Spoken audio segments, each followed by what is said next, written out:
collectors and Jurassic Park and Transformer fans. On today's episode, thanks to the absolutely incredible contributions from my Optibotimus Plus channel members, we're going to be taking a look at the new Jurassic Park and Transformers crossover of Tyrannocon Rex and Autobot JP93. As a massive Jurassic Park and Transformer fan, this was one I was really super excited about. Transformers has been giving us some really great crossovers recently with Ghostbusters, Back to the Future, to a lesser degree Top Gun, and now this. And when this one actually showed up, I was a bit surprised because originally the estimated arrival for this set had it scheduled for December. But here it is about a week or so for my birthday, and hey, what a great way to celebrate.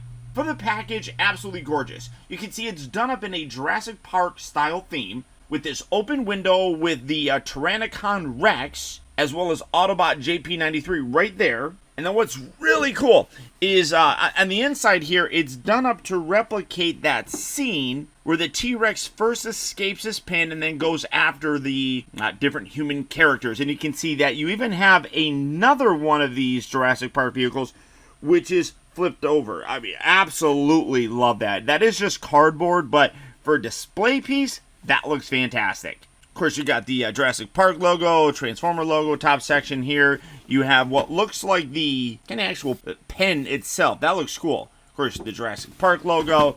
Side here, Jurassic Park, it's got 10,000 volts. Don't touch that. That's not good. Same thing on that side. Come around to the back of the box, and you can see a giant footprint and a bit of a read-up. If you want to go ahead and pause it, you can read it right now. And you can also see that this is an officially licensed product by Ford. So they recreated that Ford Explorer pretty brilliantly, I think. But I am definitely not going to keep this in the box, although this is one that I could see some collectors keeping in packaging. This just looks fantastic. But for the packaging on this, that's about it. So without further ado, let's get them out here and see how cool they actually are. And here we have Tyrannocon Rex and JP93 opened up and out of their packaging. And I am absolutely in love with this set. As I said before, I am a massive Jurassic Park fan. Combine that with Transformers, and for me, this is a super awesome release. Almost immediately when that Transformers Kingdom Beast Wars Megatron came out, we started getting kind of rumors, I guess, that they may be doing a crossover with Jurassic Park. Just because that dinosaur mode looked so good, it could easily have been repainted to look like Rexy from Jurassic Park. Little did we know that not only would we be getting that, but we'd also be getting a really outstanding representation of that Ford Explorer vehicle that we were introduced to in Jurassic Park. Now, starting off first with Tyrannocon Rex, or Rexy, whatever you want to call him. Or her. Is this a her? Because this is Jurassic Park and all the dinosaurs were girls? I don't know. In general, fantastic. I'm not going to do a comparison here in terms of beast mode with the Beast Wars Megatron. We know what that looks like, and this is identical in terms of the sculpting. The only thing that's different is the paint detail, and they nailed it with it. You got a gorgeous brown color with different stripes throughout there, lighter brown throughout the rest of the body, but really a very nice blend between the two. Connects the colors in a very accurate look for the character, I guess, if you want to refer to it as a character. Of course, you got that same articulation. The mouth opens, great detail on the inside there with the teeth, the little tendon thing on the side, the tongue. Everything looks great, even with the dark elements around the eyes. This all is very, very well done. Now, some of the same issues that I do have with the that previous use of the mold are still there, like with some exposed robot bits, but in general, it's not bad. You do have that neck section here, which I always wish was done a tad bit better, but again, it is what it is, and I think that it really does look very cool. I mean, that is a wonderful... That's my impression of Rexy. It's not good. But overall, stellar looking. I'm really quite impressed with it. All that same articulation is there with the swivels, the knees, and everything. Of course, when you bend the knees, you do get the robot bit right there. So just kind of play with it as best as you can to kind of get it looking as good as you can. But for me, as much as I love this honestly is the star for me. I really love what they did with this. It's a brand new figure. To my knowledge, there isn't any kind of shared parts. Even the engineering is similar in some aspects, but not like any other one. Gorgeous paint detail on here, though. You can see you do have some translucent window bits right there, which is nice. You can see Jurassic Park with the logo right there. You got the logo on the top section there. The different stripes look really good. One thing that I would say that in terms of an accuracy point, this really should be the number 5 car. As you can see, they gave it number 4. But this was, and if you remember in the packaging portion, you had the upside down car, and that was the one that Rexy was kind of crushing. That was the one that the kids were in. And that actually was the number 4 car. The car that was behind it, so you had the busted one here and him standing there. The one that was behind it was the one that Ian Malcolm and Alan Grant were in. And that was actually the number 5 car. So that is not entirely accurate. And that's a little unfortunate. But it's not unprecedented, to be honest. I'm going to do some comparisons here. And I might be the only Transformer reviewer that is able to do these comparisons. But here is the recently released Explorer vehicle from the new Jurassic Park line. As you can see, huge size difference, obviously, between these. But this does have the number 4 on it. So there is a precedent for them using the 4 on this, although realistically it shouldn't, because this came with a little figure of Timmy. So again, that's not really accurate. But this is the one that I'm really excited to do for a comparison. Again, I don't really think a lot of people are going to be doing this, but here is the original vintage Kenner, I don't want to say Ford Explorer, but Explorer vehicle. You can see that it's slightly different looking than what it actually looks like. This is how the toy really was. So you can see, there you go, guys. There's some comparison times for you that I'm quite happy with being able to do for you, because you all know that I am a Jurassic Park fan. I always forget just how big that thing is. But the more kind of relevant comparison obviously would be these two. And you can see that there is a real good level of detail between them. They pretty much nail the overall look. The only thing that's really kind of lacking would be a little bit more of the fade up here from the yellow to the green, but at least they have it there, so that's pretty good. And then you do have a more tinted window here at the top where it should be cleared, just because, you know, that's the part that, like, the T-Rex would kind of bust through. So in general, great representation of this. Now, I am going to transform this guy. That one, the transformation's exactly the same, so I'm going to skip that. But this guy's transformation, while very simple, is still kind of fun to do because it is simple. So first, we're going to open these. Oh, I should show you that he does have weapon storage here on the bottom. You just tab that in there. Very reminiscent of the gun that Robert Muldoon used. It kind of looks like a rifle. That might be what this is in reference to. You can see sculpted-wise looks pretty standard. Kind of, like I said, like that rifle that he used when they went out looking for the raptors. So open that door. Open that door. And then bend here at the top section, separating that. And then this whole section here will rotate all the way around. I'm going to push that all the way down and then split that just like that. This top section here is going to rotate around, come around to the bottom, and create the bottom part of the foot. Both in terms of like the front of the foot and then also the middle section here, which kind of is like the rest of the foot, I guess. With these open, you can then take this, lift this, kind of pull that away from the body, and then these arms here are going to swivel out, swivel down, and then rotate around like that. Push that all the way in. That'll lock into place. So again, just rotate that out, rotate that around, and then spin that around, locking that down. And then this whole top section can rotate down like so, getting this right there. Now this will come down and just friction into place, locking that there. And then this piece, you got a little tab right here that's going to slot in there. Just bring that up and give that a little push. There you go. It just kind of sits there, but put that there. Rotate these around. Rotate his fists, or wrists, I should say. Fold out his hands. That'll lock into place. Again, rotate this out like that. That'll lock into place.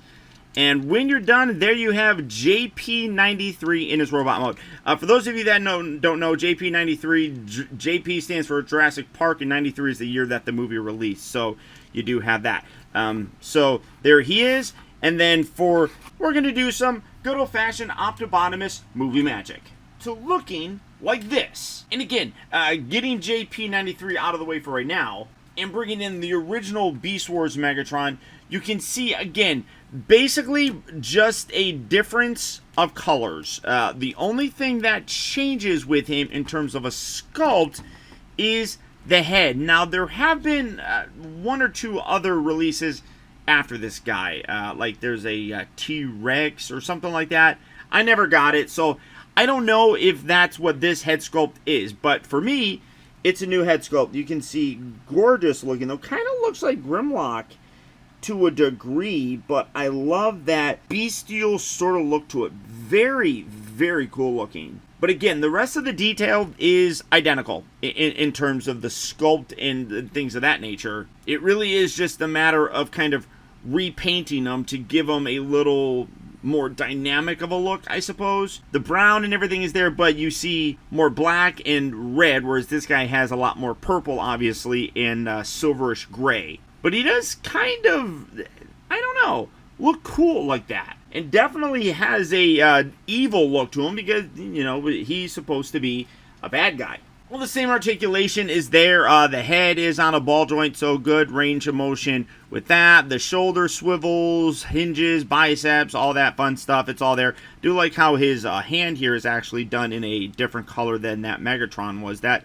stands out and makes it look a little bit better. Still wish that this could be detached some way, somehow.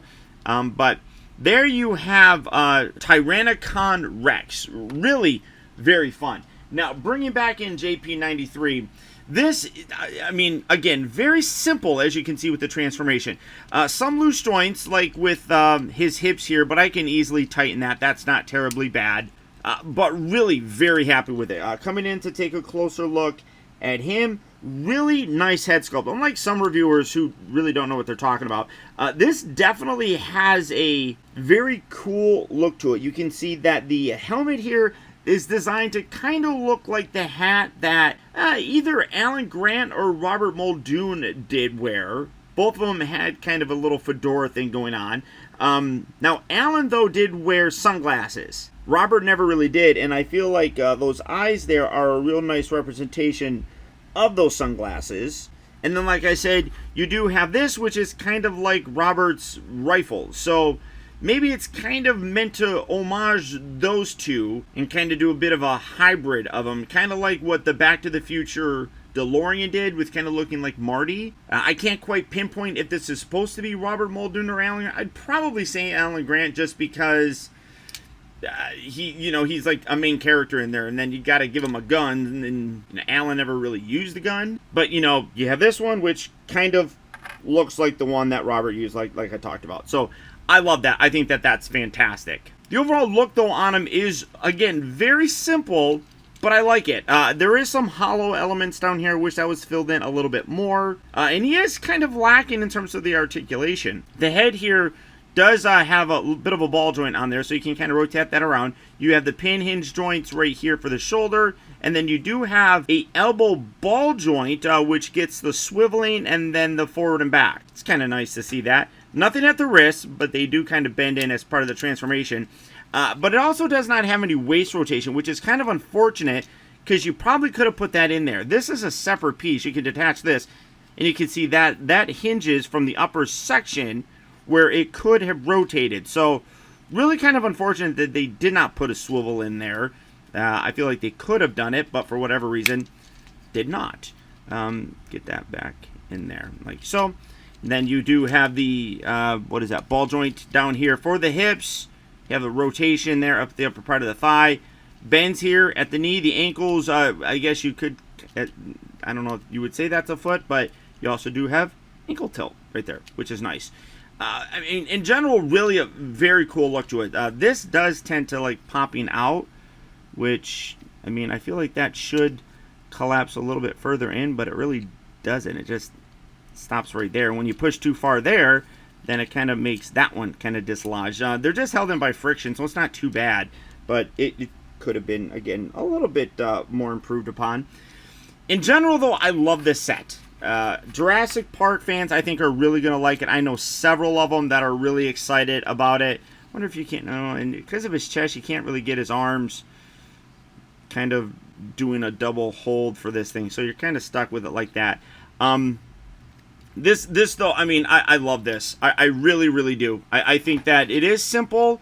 It is an expensive set. This set is a little over $100. I don't know necessarily how I feel about that. I mean, he is basically a deluxe size figure. Let's get him standing straight. He's basically a deluxe size figure. This guy's a leader class figure, if I remember right. So, I don't know. I mean, you're looking at probably about $75 regular price on these, but because it is an exclusive set, to my knowledge, it is exclusive to Amazon. There's an extra little price difference on there, and I don't know. I'm not terribly bothered by it, honestly. I think that I'm okay, really, with the price. It's a great set. There could be some things that were improved. Tyrannocon Rex, I think, is just about perfect. There's nothing really I would fault that figure for. JP93, I wish it did have the proper number on it. I wish it did tab a little bit better together. But all in all, really very, very fun set. Now, as I said, I picked mine up on Amazon. To the best of my knowledge, it is an Amazon exclusive. So if you'd like to add this to your collection, I'll put a link right down there in the video description where you can go there and check out availability on this, as well as the rest of the wide range of Transformer figures. But beyond that, guys, that's about it. Once again, I want to send a huge thank you to all of you who watch my videos.